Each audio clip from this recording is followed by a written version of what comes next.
Bonjour tout le monde, bienvenue à cette vidéo de TLW 2016, édition de WSW 1992. On va débuter la troisième semaine du mois d'octobre. Ça fait super longtemps que je n'ai pas fait un épisode, donc j'ai vraiment hâte d'avancer un petit peu plus dans ce beau mois qui va nous amener à notre pay-per-view Halloween Havoc, qui va avoir en main event Brian Pillman contre Rick Rude dans un Cold's Minor Glove match. Donc, on peut regarder d'abord nos champions. Champion des États-Unis, Raven, 0 défense de titre avec un prestige de B. Champion Cruiserweight, toujours la Parka, 9 défenses de titre. Il a égalisé Art Barr pour le plus grand nombre de défenses de titre. Champion du monde, Brian Pillman, 3 défenses de titre avec un prestige de A. Champion par équipe, les Greasers, DDP et Vinny Vegas avec 2 défenses de titre pour un prestige de C+. Champion télé, William Lord, Steven Regal avec un C+, 10 défenses de titre. Pas loin du record de Buddy Landel. Et voilà pour ça. Lors du dernier show, on a fait un B à Saturday Night. Dan Spivey a battu Steve Williams après une intervention de Mike Awesome dans le main event. Les Greasers ont battu Rock'n'Roll Express pour regarder les titres par équipe. Arn Anderson et Scott Hall ont battu Barry Windham et Dustin Rhodes. Et après le combat, les Edgerinkers sont venus tabasser Barry Windham et Dustin Rhodes sous les ordres des Horsemen. Sting a battu Chris Benoit. Ron Simmons a battu Pat Rose. Et voilà pour ça. À Power Hour, on a fait un B-, on était au Québec. À Québec, en fait. Avec un main event où Raven et le Youth Gone Wild ont battu Brad Armstrong et Can-Am Connection. Dans le main event, Great Suzuki a battu Art Barr et Bret Hart a battu El Cubano. Et à World Wild, le Wild Bunch a battu Kevin Sullivan et le L-Man. Owen Hart a battu George Hines et Kenta Kobashi a battu Tim Warner. Voilà pour ça. J'ai remarqué une chose. En fait, pour le figurehead, en ce moment, Sting, c'est peut-être pas top. Je pense qu'on n'a pas fait gagner Sting si souvent que ça, même si on l'a fait gagner, je pense, dans pas mal de combats. En ce moment, Brian Pillman a surpassé Sting en termes de popularité, puis en termes de star power. En ce moment, là, il n'y a pas plus hot que Brian Pillman avec un star quality à 99, puis la popularité qui ne fait que monter. Ce gars-là est notre number one guy. Puis on l'a monté, je pense, d'une excellente façon pour en arriver là. Ce qui fait en ce moment que le figurehead est supposé d'augmenter tes revenus quand il est présent. Si c'est pas un bon figurehead, il va possiblement t'en faire perdre des revenus s'il n'est pas présent. En ce moment, Sting nous faisait un 10% à peu près de ventes supplémentaires quand il était présent. Bon, fait que c'est ça qu'il y a, puis c'était ça, puis c'était correct. Là, en ce moment, avec Pillman qui a pris le dessus, on est à un niveau où est-ce que Sting n'apporte rien, mais n'enlève rien en tant que figurehead pour la compagnie. En ce moment, ça va. Moi, je ne vais pas en faire de cas, mais éventuellement, c'est clair que si sa popularité augmente pas, éventuellement, il va faire perdre de l'argent quand il va être présent. Quand que ça va arriver, il va falloir mettre Pillman. Sting va pas être bien content. C'est clair qu'il ne sera pas la personne la plus contente de ce changement-là quand ça va arriver. En même temps, ça peut se faire en douceur. J'ai une partie, ma partie Smoky Mountain Wrestling, j'avais Steve Austin, ça faisait 6 ans qu'il était figurehead. Son star quality a baissé tout d'un coup. Puis je l'ai changé pour pour The Rock. Puis Austin a presque pas rien dit parce que il était tellement content déjà de son statut. Donc voilà, on va espérer que ça fasse la même chose. Donc éventuellement, ça va être à regarder. Sinon, main event de World Wild, Barry Windham et Dustin Rhodes vont affronter les Taylor Twins. Et puis, on va avancer jusqu'à World Wild. Mr. Fuji. Lui, on aurait pu le signer et on ne l'a pas fait. Parce que Mr. Fuji, je trouve pas que c'est un bon... Ben, c'est pas vrai. C'est pas un mauvais manager, Mr. Fuji. Mais j'ai toujours trouvé que comparé au grand manager, il valait pas grand-chose. Oh, Jack Tunney est disponible. Non, merci. OK. On a un working agreement avec la NJPW qui pourrait nous permettre d'aller chercher comme des lutteurs une fois de temps en temps. Ils ont peut-être pas tant de grands lutteurs, mais ça pourrait nous permettre, par exemple, d'aller chercher un Keiji un Great Muta, un Koji Kanemoto, un gars comme Riki Shusu, Kojima. Satoshi Kojima était déjà disponible à ce moment-là. Il devait tellement être jeune. C'est ça, des gars comme Scott Norton. Shinobi, Shinya Hashimoto, ça pourrait être intéressant, mais il n'y a pas beaucoup de gars qui ont beaucoup de popularité par contre aux États-Unis. Fait que si on les fait venir, ils vont peut-être pas apporter beaucoup. Mais je sais que Kijimuto, lui, il est populaire, regardez-moi ça. Il serait déjà bien classé si on allait chercher. Comme j'ai pas l'intention de leur voler de lutteurs, je me suis dit je peux même faire cette entente-là. Puis si il y a des lutteurs à la AJPW que éventuellement j'ai goût de prendre, que je regarde ça vite, un Terry Gordy pourrait être intéressant par exemple. Écoute, c'est pas mal ça. Je veux dire, Jumbo Tsuruta à l'âge qu'il a, je sais pas. De toute façon, il lutte pas aux États-Unis, je pense. Oui, il lutte aux États-Unis. Giant Baba, Akira Taue, ça pourrait être une intéressante signature. Kawada pourrait être une bonne signature aussi, là, comme on aurait vraiment là, avec Kobashi, Misawa puis Kawada, on aurait vraiment le top du puro dans le team. Même John Akiyama, ça pourrait être intéressant. En tous les cas. Donc, voilà. Parfait pour ça. Maintenant, avançons.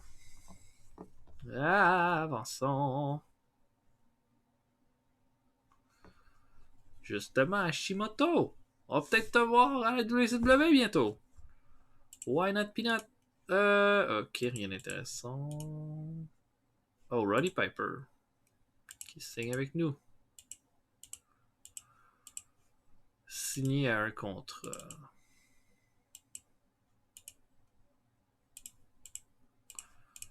Main eventer. Puis je me dis, si ça marche pas, il pourrait faire un strong, un color commentator aussi. Je sais pas à quel point ça augmente et tout. Ouais, ça augmente de beaucoup notre popularité aussi. Donc, Piper. La dernière fois qu'on l'a fait lutter, c'était quand il a perdu contre Sid Vicious à Saturday Night.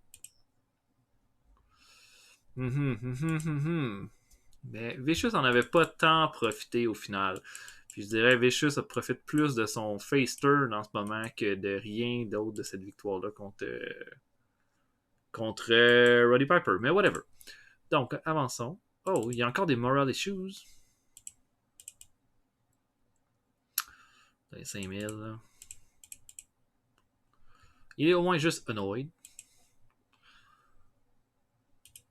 En tout cas, ça n'a pas disparu, ça, le fait qu'il soit fâché. Ok. Un incident de Steve Williams et Ricky Steamboat. Ils se sont bien entendus backstage. Alors, juste avec leur bonne humeur. Merveilleux, ça. Oh, et Doug Furness qui fait des imitations de ses collègues. Mais waouh, les gars! C'est merveilleux! Bon, Scotty. Et Max Payne, non. Ok.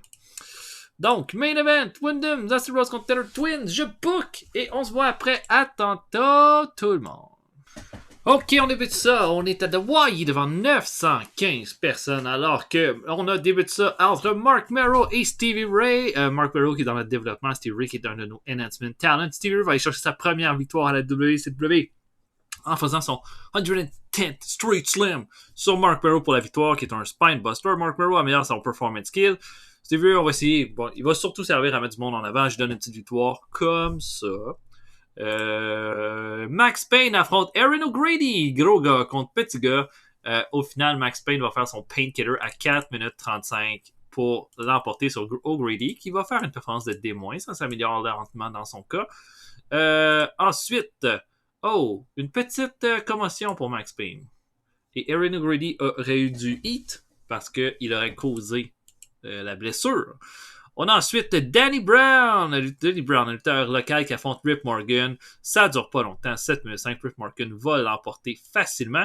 Et le dernier combat de pre-show, Ultimo Dragon affronte Rob Van Dam dans un combat très court de 4 minutes 40 où Ultimo Dragon va l'emporter avec son Asai DDT pour la victoire. Rob Van Dam a son performance skill.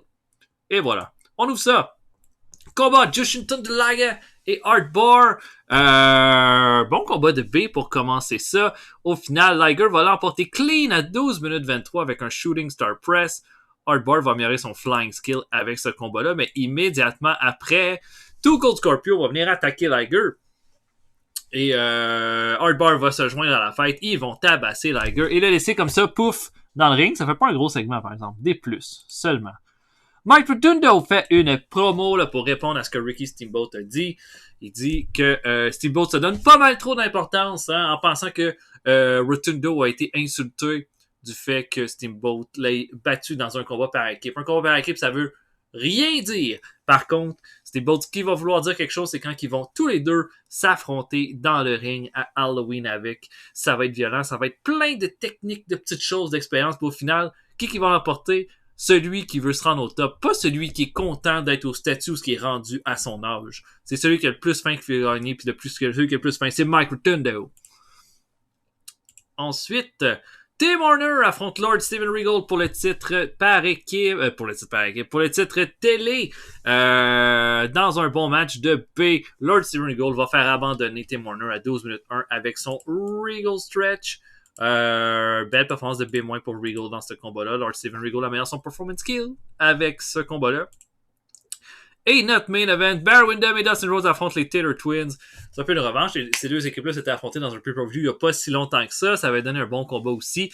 Et ça donne un bon combat encore. Mais dans un bien match, bien disputé de 15 minutes 58, Barry Windham va surprendre David Taylor avec un superplex pour aller chercher la victoire. C'est une question de donner du momentum à Windham et Dustin Rhodes pour affronter les Edge Shrinkers au pay-per-view. Dave Taylor a subi une blessure au pied avec ce combat.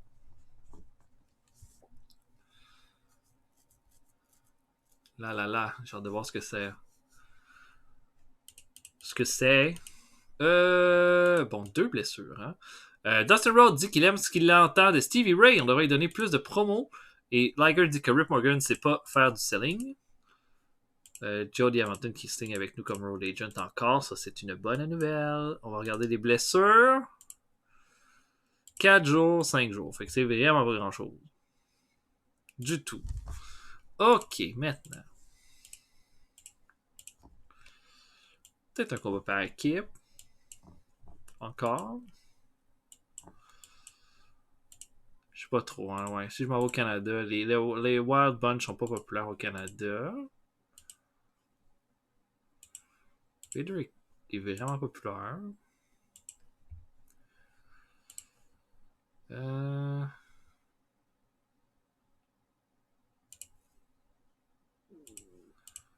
Est-ce qu'on mettrait de quoi avec Scott Steiner et Sting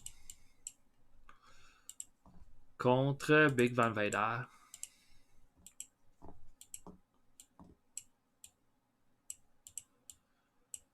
Et un bon heal. Ah, mettons, on va mettre Tracy Smothers qui va comme être. Il n'y a aucune popularité au Canada, Tracy Smothers. Par contre, on va mettre Terry Taylor. Terry Taylor, je pense qu'il y a un peu de popularité au Canada. Pas tant que ça non plus. C'est une bonne colle, ça.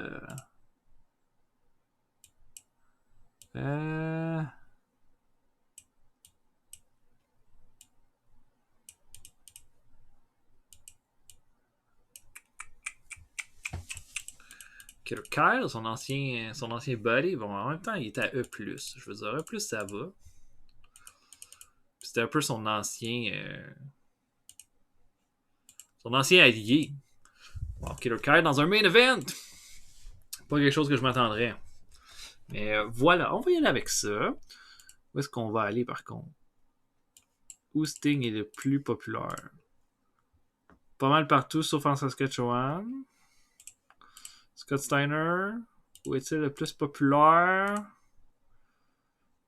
Pas en différence, c'est Vader. Je pense qu'il va déterminer où est-ce qu'on va aller. J'irai des Maritimes ou au Québec. Peut-être les Maritimes. On est allé au Québec la semaine passée. OK. Au Canada. dans les maritimes devant 36 fans, ou sinon on serait devant 68 fans. 68 fans. 68 fans. OK. Main event, Killer Kyle Vader contre Steiner et Sting. Je book ça et on se voit après. À tantôt, tout le monde. OK, devant 37 personnes dans les maritimes. On commence le show alors que Vic Steamboat, un lutteur de notre développement, affronte Horace Boulder. Steamboat fait une meilleure performance que Boulder dans ce combat-là, mais c'est Horace Boulder qui va l'emporter avec un Samoan Drop à 6 minutes 29 dans un combat sans trop d'histoire. Et on va ensuite y aller avec un match entre Mitsuharu Misawa et Skull Von Crush. Misawa va détruire Skull Von Crush et va terminer ça avec un Tiger Driver à 8 minutes 9. Une performance de D+, pour Misawa qui n'est pas populaire au Canada. Chris Jericho affronte Buddy Landel dans un excellent combat de pre-show. Landel va l'emporter à 5 minutes 21 avec un Figure 4 Leg Lock dans un squash match. C'est bon, ça donne de l'expérience à Jericho, ce genre de performance-là. Et le dernier match, Sid Vicious affronte Bob Holly dans un combat qui va se terminer à 8 minutes 1 avec un chokeslam de Sid Vicious sur Bob Holly pour la victoire. On va ouvrir le show alors que Ric Flair là, est en coulisses et est en train d'encourager le Kobashi pour son gros combat contre Sid Vicious qui s'en vient à Halloween avec... Comme Kobashi est là, essaye de se motiver, tout ça. Ric Flair lui dit, t'es le meilleur, j'ai jamais vu un gars avec autant de potentiel que toi depuis moi à la WCW.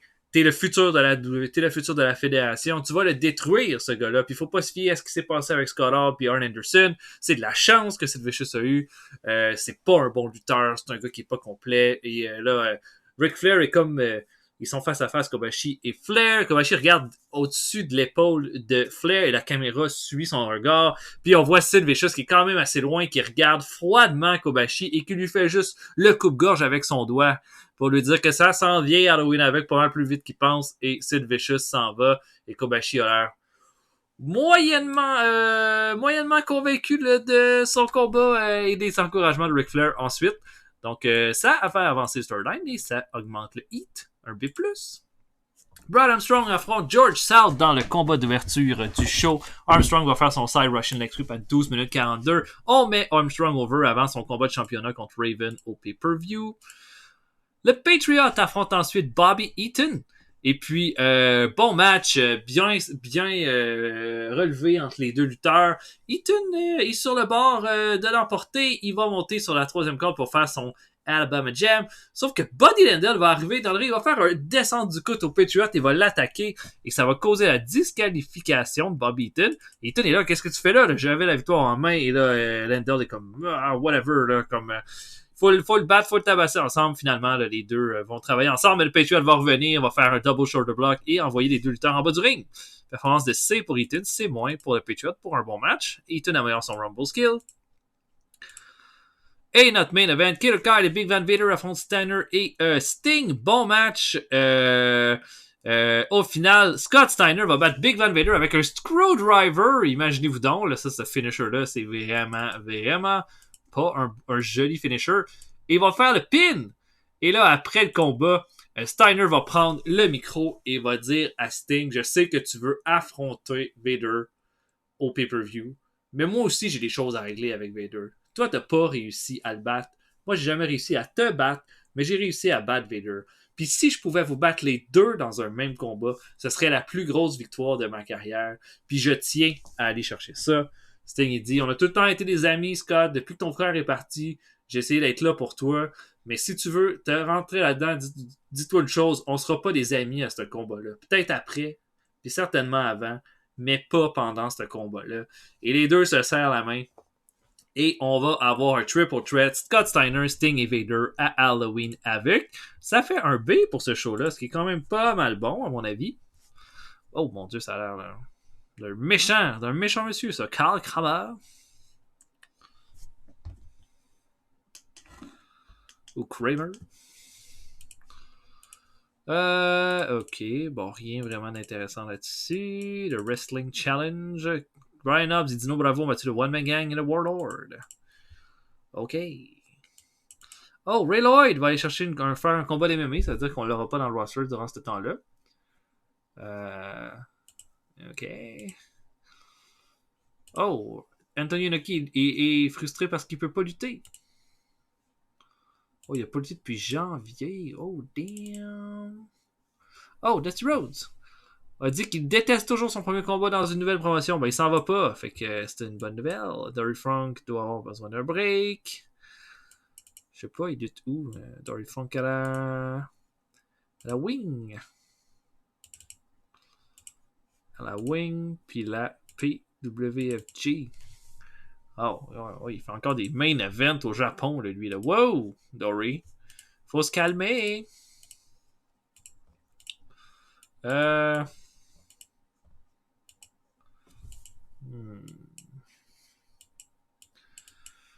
Qu'est-ce que je pourrais bien avoir comme main event?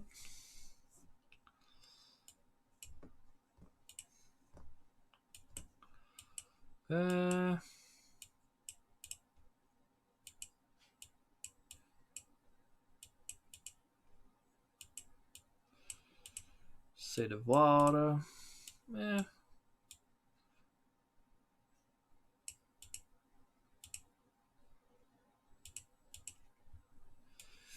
Main event.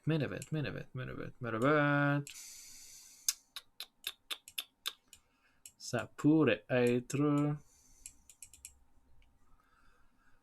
Est-ce que j'oserais mettre Kevin Sullivan encore dans un main event? Il n'est pas tant populaire que ça. Mais en même temps, ça pourrait être de bonne guerre si je le mettais contre un top face. Là.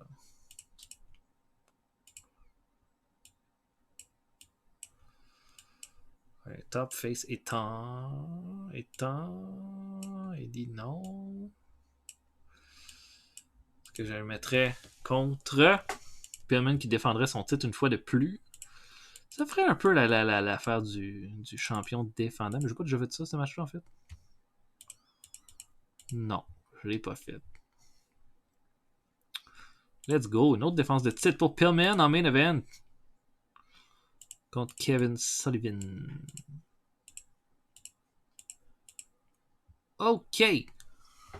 Donc, j'avance à Saturday Night et je book tantôt tout le monde. OK. On va y aller avec un petit médaille au hasard. Que je dirais notre ami le champion du monde. Et Mike Awesome? Non. Bon. Pas beaucoup d'amitiés qui se sont faites aujourd'hui.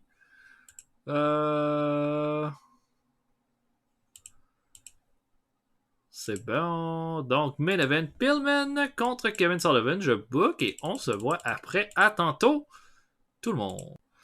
OK, encore ça en pre-show. Chris Jericho affronte Pat Rose. Un combat qu'on a déjà eu lors du dernier épisode. Et je le refais. Pat Rose qui va battre Jericho, va gagner un peu de momentum. C'est pas grave si Jericho il perd à ce stade-là de sa carrière. Ne vous en faites pas. Il va devenir un top lutteur. Va peut-être même devenir un champion du monde. On le sait pas. Mais en ce moment, c'est pas grave qu'il perde. Et il va perdre contre Pat Rose qui va le battre à 8 minutes 2 par tomber. Ensuite de ça, le Wild Bunch, nos number one contender pour les titres par équipe, affronte Edge et Lance Storm. Bon petit match de C+, ici. Une belle performance de Joel Deaton avec un B-. C'est lui qui va l'emporter en faisant un Bulldog sur Lance Storm pour la victoire. Bon match de pre-show. Le Wild Bunch sont un peu félicités de leur beau travail avec ce combat de championnat-là. J'espère qu'ils vont en faire... vont donner le meilleur combat possible. Mais cette semaine, on n'a pas avancé dans cette rivalité-là. On n'a pas assez de temps. Donc, voilà. Bret Hart affronte Jamie Dundee. Dundee, on s'en est pas servi tant que ça jusqu'à date. Bret Hart va aller chercher une belle victoire avec le Sharpshooter. Il va même améliorer son performance skill au passage. Donc, c'est bien. Et Jamie Dundee était sous. Oh, et il était sur la drogue. Damn it. Oh, Bret Hart, il aimera pas ça. Et dernier combat de pre-show, Atsushi Onita fait équipe avec Hayabusa pour affronter Arn Anderson et Scott Hall. Bon match de B-. Anderson va faire un DDT à Hayabusa pour terminer le tout. Mais Hayabusa va améliorer son Rumble skill, Anderson son Rumble skill, son Performance skill, Scott Hall son Technical skill. Tout va être amélioré, c'est merveilleux. Et on va offrir officiellement le show. Alors que Dusty Rhodes va faire son gros comeback. Et là, la foule va être tellement contente de voir Dusty Rhodes revenir. C'est la première fois qu'on va voir Dusty Rhodes depuis Beach Blast où il avait perdu son combat de championnat contre Big Van Vader, qui allait être son dernier combat de championnat de sa carrière. Je vous le rappelle. Dusty Rhodes va arriver puis il va dire qu'il est content d'être revenu à WCW. Il pense qu'il peut encore avoir quelques bons moments, mais la semaine passée, il est revenu plus vite qu'il pensait parce qu'il a vu ce que les Horsemen ont fait à son fils puis à Barry Windham, qui est lui aussi qui considère comme son propre fils. Et il veut que les Horsemen se pointent dans le ring tout de suite. Et les Horsemen vont arriver tellement arrogants, tellement sûrs d'eux, vont entourer le Dusty Rhodes et Flair va prendre le micro pour dire Dusty, encore toi, comme qu'est-ce que tu veux? Écoute, rien de personnel, tu sais, Dustin puis Barry Windham, tout tombait un peu sur les nerfs. Ça faisait longtemps qu'on était avec eux, puis on s'est dit, bon, let's go, on va les envoyer jouer avec d'autres gens. Moi, j'ai des choses à régler avec Sid Vicious. En fait, Kenta Kobashi va régler le cas de Sid Vicious à Halloween avec. Je sais pas ce que toi, tu cherches en ce moment en m'appelant comme ça dans le ring, mais tu perds ton temps. Dusty Rhodes va dire, tu peux être pas mal arrogant, mais je vais te dire, la seule fois où on était dans le ring, toi pis moi ensemble dans 1 contre 1, c'est moi qui est sorti avec la victoire et oublie-le pas. Et là, ça va faire lever la foule puis échaurer un peu Ric Flair. Et Dusty dit, c'est vrai, t'as envoyé d'autres gens contre mon fils puis Barry Windham. Ils vont s'arranger, ils vont les battre puis ils vont régler ça. Mais j'ai quand même quelque chose à régler parce que tu peux pas t'en prendre à mon fils comme ça puis t'attendre encore une fois à ne pas avoir de répercussions. Donc, si j'ai pas Dusty, si j'ai pas Barry Windham avec moi, j'étais allé au plus profond du Texas, puis j'étais allé chercher 2 des gars les plus toughs de la WCW. Ils vont faire équipe avec moi, puis je pense que ça en est qui ont soit quelque chose à prouver, ou soit veulent juste vous fermer la gueule une bonne fois pour toutes. Et Steve Austin et Stan Hansen vont arriver, 2 gars du Texas, super populaires, qu'on n'a pas vu depuis un bout de temps, vont arriver dans le ring. Et les Horsemen vont juste préférer quitter le ring lentement avec Austin et Hansen qui vont embarquer dans le ring. On aura donc Dusty Rhodes, Steve Austin et Stan Hansen contre Ric Flair, Arn Anderson et Scott Hall à Halloween avec. Et ça nous fait un A et ça commence bien notre show. On a ensuite un combat entre Eddie Guerrero et Dean Malenko. Et un bon combat de 15 minutes 28 qui va se terminer dans un draw. Les 2 challengers pour le titre Cruiserweight avec Ultimo Dragon qui sont incapables de trouver un gagnant dans le combat de ce soir. Donc ça va faire un draw et vous imaginez un beau match tout magnifique. Et voilà, donc il n'y a pas de gagnant. La rivalité gagne la storyline gagne en heat entre les 4 lutteurs. Eddie Guerrero et Dean Malenko améliorent leur performance skill. C'est merveilleux. Je peux pas demander mieux que ça. Bret Hart fait une promo là et parle de son frère. Il dit que il a eu le temps d'y penser avec l'annonce de Arnold Schwarzenegger il y a 2 semaines sur le fait qu'il allait pas se mêler de ce combat-là, mais qu'il allait nous laisser nous affronter. Ben, je pense qu'il faudrait arrêter de dire que c'est une rivalité avec un frère, entre frères. C'est pas mon frère, Bret Hart. Il est mort pour moi. Il est mort pour moi. Pourquoi? Parce que du moment qu'il est arrivé à la WCW, il a tout pris le spotlight.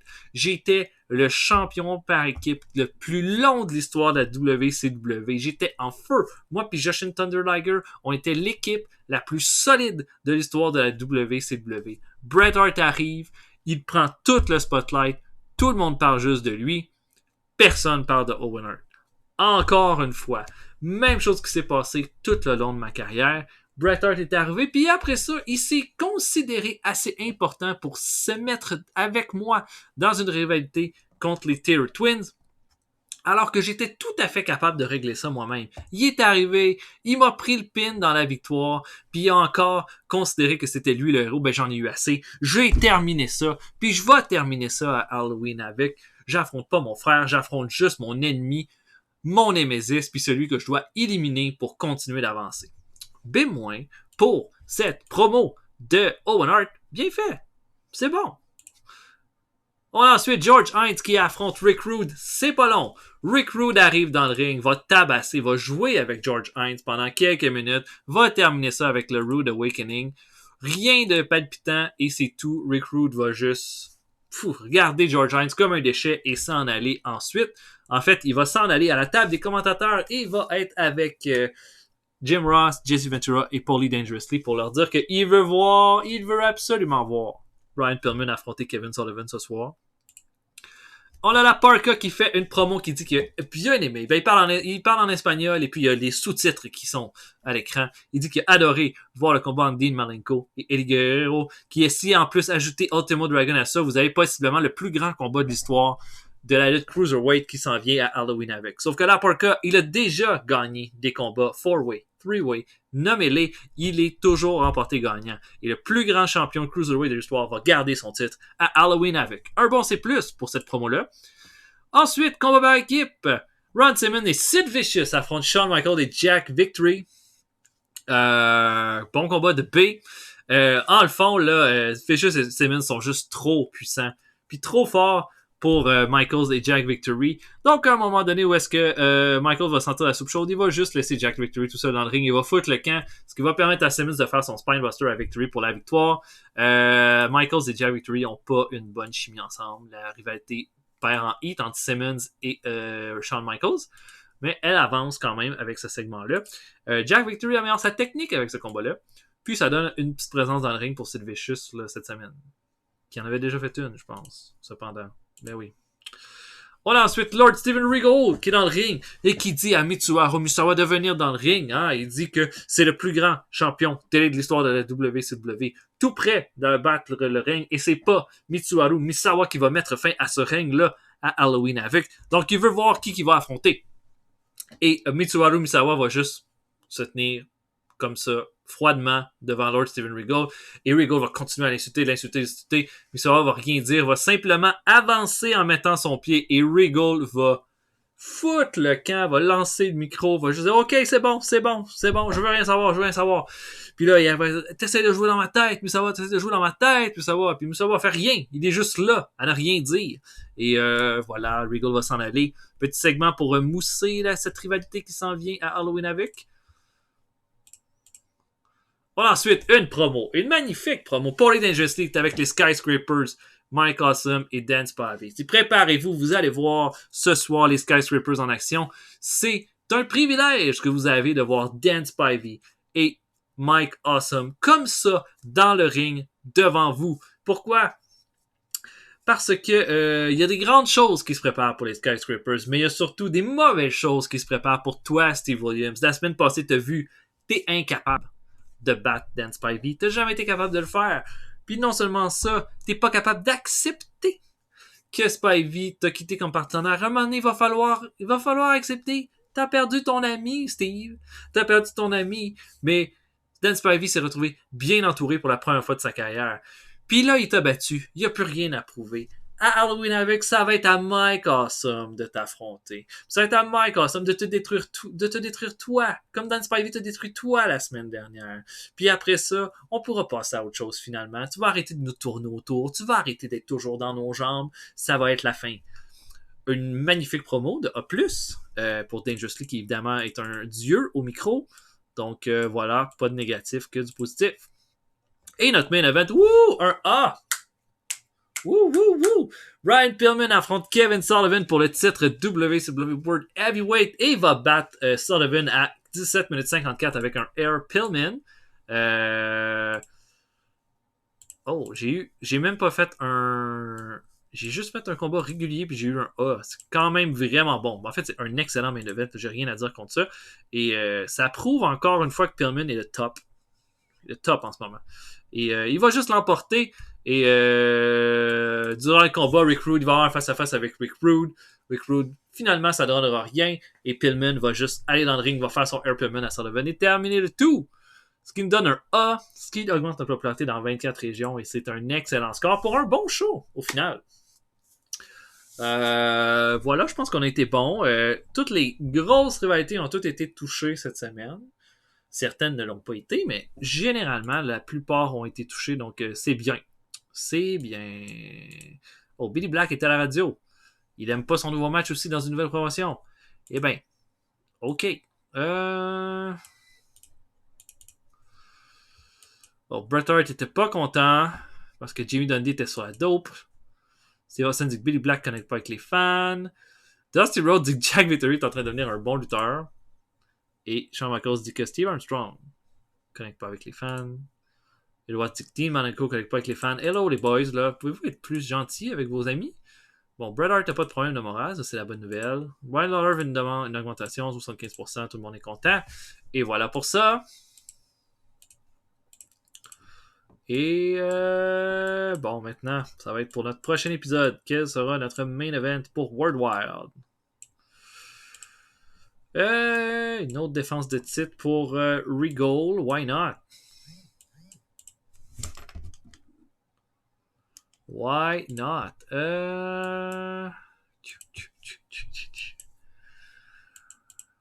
Contre Liger. Nah.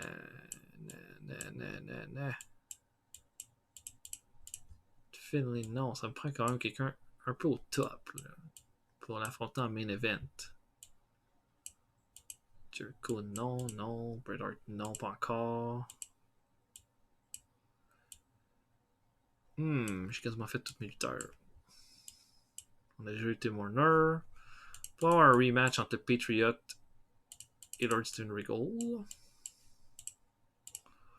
Ben oui. OK! Donc voilà, j'espère que vous avez apprécié. On va se voir pour un prochain épisode bientôt, tout le monde. Mon hôtel Retro Pipe Driver, je vous souhaite une excellente journée. Salut tout le monde. À la prochaine.